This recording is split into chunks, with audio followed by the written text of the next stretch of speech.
यही कहानी हूँ जड़े झीर कहानी जी लव मैरिज कर बापा घर आसला ता बापा को कहला बापा मु मो मन पसंदर पो सहित बह कर आसली ता बापा रागर थिला से बास एति कहला तू मो घर चली जा से कहला बापा आंकर किसी काम धंदा ना आमको एठी किसी दिन रहा दिंतु किसी दिन पर आम चलीजु किंतु ता बापा किसी शुणिलानी ता झील को से बाहर करदेला घर बाहर लोकंर भिड़ थिला से रागिगला आठारू चलीगला बिचारा बापा ता स्त्री केबुटू मरी सारी एबे से घरे एकेला किछि वर्ष पर से झीर बापार मृत्यु हो गला से जहाँ बह करता से ताकू धोखा दे चलीगला तार गोटे पुओ एवं गोटे झील थिला तार गोटे रेस्टोरेंट थिला जहाँ जोगु से चलबारे असुविधा हो नथिला आउ जेतेबेले से झील ता बापार खबर शुणिला से भाविला ठीक है मते घर बाहर कर देथिले मु घर घर बुलुथिली रहिबा किंतु मते केही मध्य रहिबा देउ नथिले मते थरुटे भी खोजु नथिले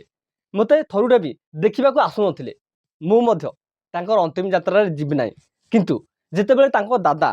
कहिले झियो छाड़े से तो मरी सारची ता उपरे रागिकी ता उपरे शत्रुता करिकी कौन हब तमे चलो तो से प्रथमे तो हो ना करला तापर से भाविला चलो देखिबी मते जी एते दुख देछि से केमिति खुशी रे सोईची देखिबी से जेतेबेले ता बापा घर गला से टिके दूरे रहिला समस्त आखिरे लुह थिला किंतु ता आखिरे लुह नथिला लोक माने ता बापार अंतिम कार्य पई लागि पड़थिले से सब देखुथिला जेमिति सेमिति ता बापार अंतिम कार्य सरीला आउ ता बापार 12 दिन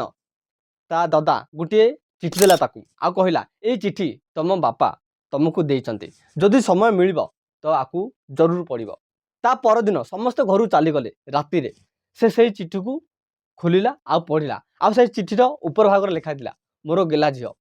मु जानी तू मो पर रागिचु मते क्षमा करदेबू मु जानी मुझे तो घर बाहर करदेली तू तो रही कहीं घर दे नथिले तू घर घर बुलुलु रही मुझे भी उदास थी मुझे केमी कही पारि था तोर मन अच्छी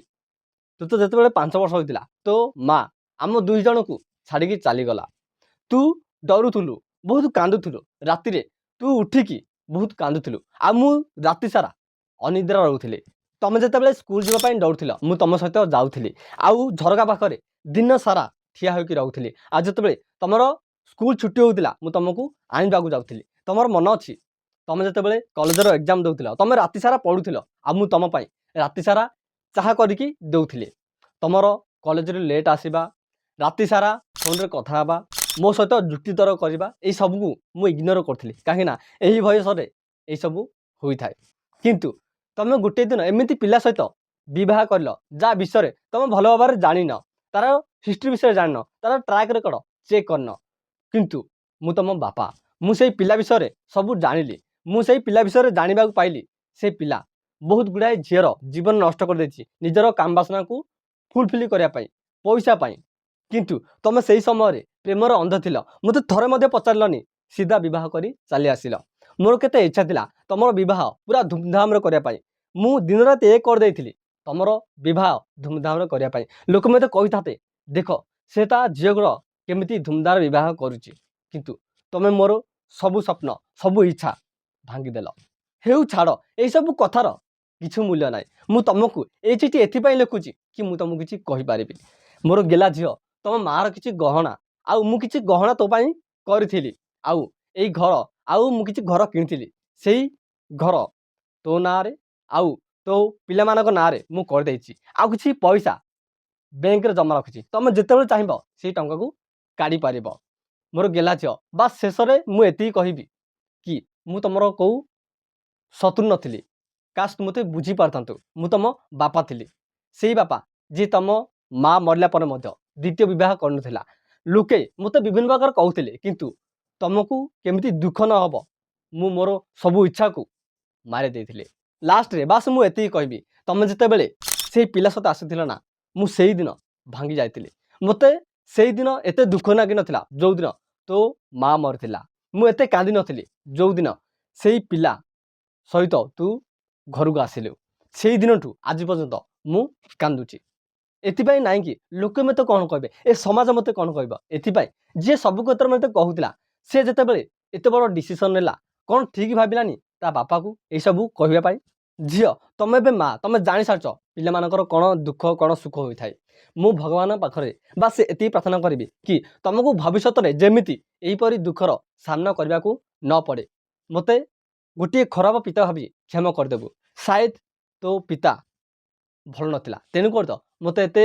ଦୁଃଖ ଏତେ ଦର୍ଦ ଦେଲୁ। ଏହି ଚିଠିକୁ ମୁଁ ଏଠି ସମାପ୍ତ କରିଛି। ଯଦି ହୋଇପାରିବ ତ ମୋତେ କ୍ଷମା କରିଦେବୁ। ସେଇ ଚିଠିରେ ଗୋଟିଏ ଡ୍ରଇଂ ଆଟାଚ୍ ହୋଇଥିଲା, ଯେଉଁ ଡ୍ରଇଂକୁ ସେ ପିଲାଦିନେ କରିଥିଲା। ଆଉ ସେଇ ଡ୍ରଇଂରେ ଲେଖା ହେଇଥିଲା ଆଇ ଲଭ୍ ୟୁ ପାପା। ସେ ଏଇସବୁ ଦେଖିକି ଏଇସବୁ ପଢ଼ିକି କାନ୍ଦିବାରେ ଲାଗିଲା। ଆଉ ସେତେବେଳେ ତା ଦଦା ଆସିଲା, ଆଉ ତା ଦଦାକୁ ଏଇସବୁ କାନ୍ଦି କାନ୍ଦି କହିବାରେ ଲାଗିଲା। ତା ଦଦା ଗୋଟିଏ କଥା ଲୁଚେଇକି ରଖିଲା। ତା ଦଦା କହିଲା, ତମେ ଯେତେବେଳେ ଗୋଟିଏ ରେଷ୍ଟୁରାଣ୍ଟ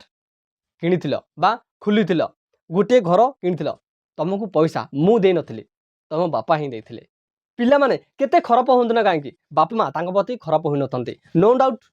ପିଲା କେଉଁ ଭୁଲ କରିଦେଲେ ଲୋକମାନଙ୍କ ଆଗରେ ସେମାନେ ଆପଣଙ୍କୁ ଗାଳି କରିଦିଅନ୍ତି, ଆପଣଙ୍କ ଉପରେ ରାଗନ୍ତି,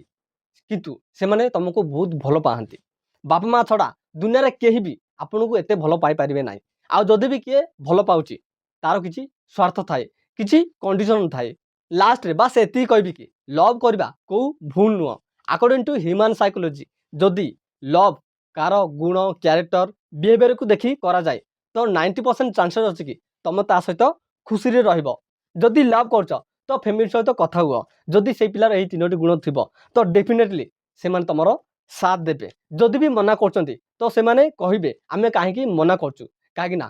ସେମାନଙ୍କର ଲାଇଫ୍ ବିଷୟରେ ବହୁତ ଏକ୍ସପିରିଏନ୍ସ ଅଛି। ତମ ପାଇଁ କ'ଣ ଠିକ୍ କ'ଣ ଭୁଲ ସେମାନେ ବହୁତ ଭଲ ଭାବରେ ଜାଣିଛନ୍ତି। ତ ତାଙ୍କ ସହିତ କଥା ହୁଅ, ତାଙ୍କର ପରାମର୍ଶ ନିଅ। ଯଦି ସେମାନେ ତମ ଖୁସିରେ ଖୁସି ତ ଆଠୁ ବଡ଼ ଖୁସି କ'ଣ ହୋଇପାରେ। କାହିଁକି ନା ଲାଇଫ୍ର ବଡ଼ ଡିସିଜନ୍ ହେଉଛି ଲାଇଫ୍ ପାର୍ଟନରକୁ ବାଛିବା। ତା ପୁଣି ଗୋଟେ 2 ଦିନ ନୁହଁ, 50-60 ବର୍ଷ ତମେ ତା ସହିତ ରହିବାର ଅଛି। See you next video. Be happy, be life.